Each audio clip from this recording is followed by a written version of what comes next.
This recording is about motivation, and it's based on Rick Lavoie's book, Batteries Not Included.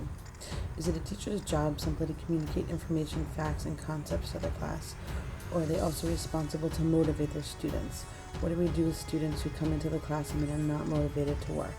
There are many myths that have to do with motivation in the classroom. The first motivation is that nothing motivates a certain student. This cannot be true because all human behavior is motivated. If you have a student with their head on the desk and they're refusing to participate, is it fair to say that the student is unmotivated? No, because the student is motivated to sit in the back of the classroom with their head on the desk. That is what's motivating that student. They may be motivated to avoid failure, prevent their frustration, or even prevent angering the teacher, but all human behavior is motivated.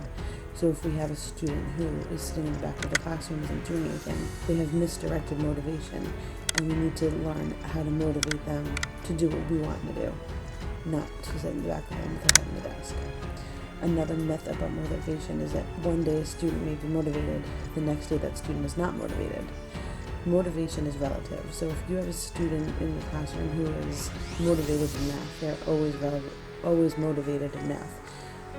Their day-to-day performance and their productivity and even their progress may vary, but you can't say that one day they're motivated and one day they're not.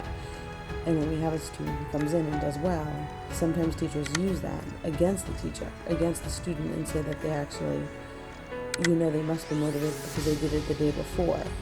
So you're holding the fact that they are at times successful against them just because they're not successful one day.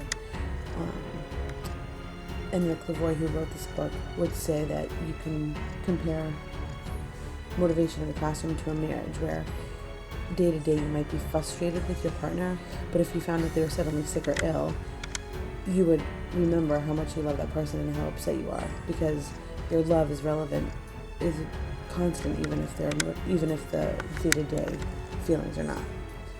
And the last myth about motivation is that if you give a student something, that will motivate the student.